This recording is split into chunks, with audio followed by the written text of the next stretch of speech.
piimjogurti tegemiseks võiks olla toasoe või isegi võib seda kuumutada 35-40 kraadi, et siis läheb nagu jogurti startimine paremini käima, et bakteritele meeldib selline, jogurtibakteritele meeldib siis soe temperatuur. Et esmalt siis kallame piima klaasidesse, nõusse, kuhu te siis tahate oma jogurtiportsu teha. Ma arvan, et selline väike klaas võib olla kodus täitsa mõnus.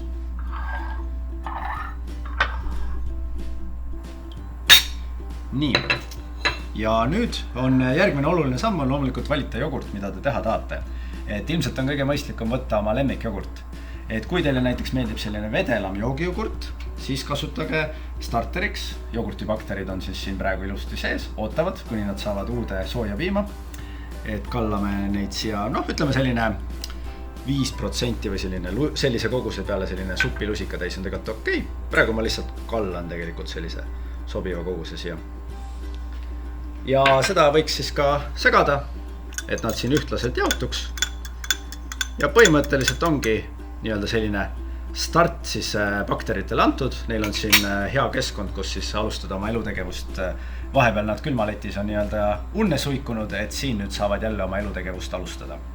Ja kui teile meeldib selline paksem jogurt, selline Kreeka stiilis jogurt näiteks, et siis tuleb võtta siit nii-öelda starter.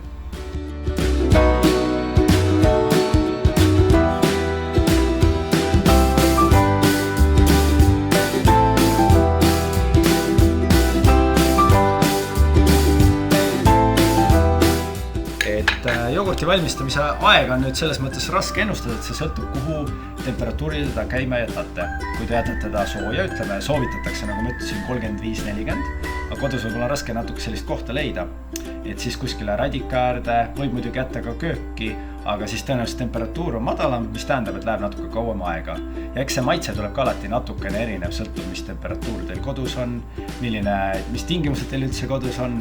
Et kindlasti ta ei pruugi tulla täpselt samasugune nagu see starditoode, millest te alustasite, sest tööstuses on ühes tingimused, kodus on teised tingimused, aga tasub katsetada ja leida endale nii-öelda kõige meeldivam variant.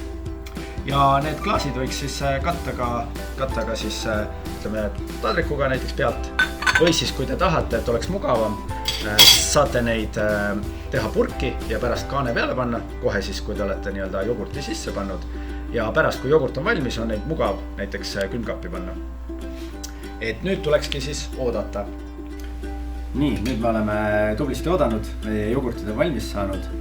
Et vaatame kõigepealt, mis saab, kui jätta, ütleme niimoodi 12 tunniks, ehk siis selline üleöö, kui õhtul alustate. Et vedelast jogurtist, nagu siit näha, ta ei ole veel päris valmis. Et võib-olla oligi natuke jahe temperatuur, kus me tegime, et tasuks nagu kauem oodata.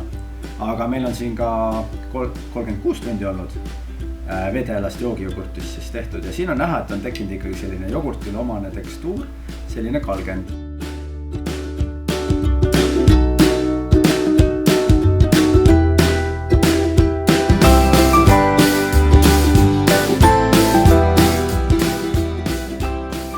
Aga vaatame, mis juhtus siis meie tahkema jogurtiga, millest me alustasime selline Kreeka jogurti stiili.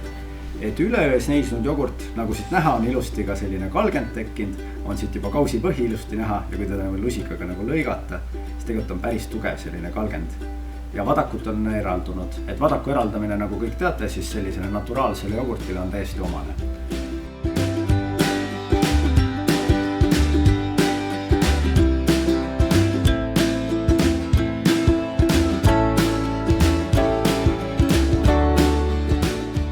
Aga vaatame, mis 36 tunni pärast juhtus.